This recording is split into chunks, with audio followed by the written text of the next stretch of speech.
This weekend, we focused in on the iconic moment in Jesus' life when he dies on the cross. Now, Jesus journeys to the cross despite the pain, the humiliation, the angry cries, the nails, the blood, because Jesus knows there's no other way for redemption other than him going to the cross for you and for me.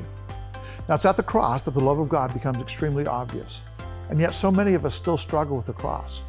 But the cross really does show the seriousness of our sin, but also shows us the immeasurable love of God.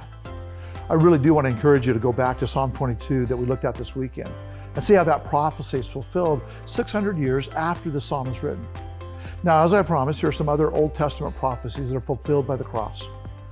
A friend betrayed by Jesus, that's Psalm 41, verse 9. For 30 pieces of silver, Zechariah 11:12.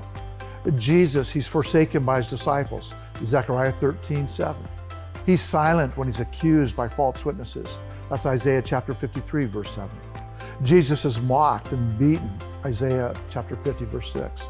They pierce his hands and his feet, Psalm 22, verse 16.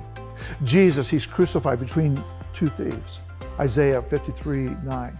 He prays for his persecuted, Isaiah 53:12. Jesus, he's the object of ridicule. That's Psalm 22:7. They gambled for his garment. Again, Psalm 22, this time verse 18. Jesus, he's agonized by thirst. Psalm 22:15.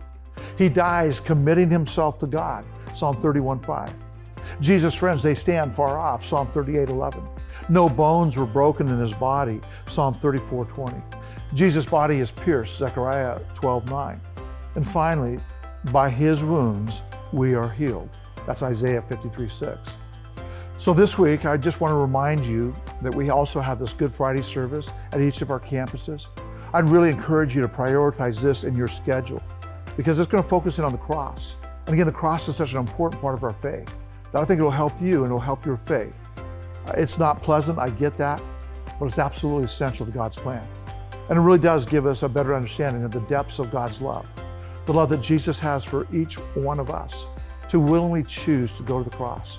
So I hope that you'll meditate that on this today. It will be really helpful as you get ready for Easter.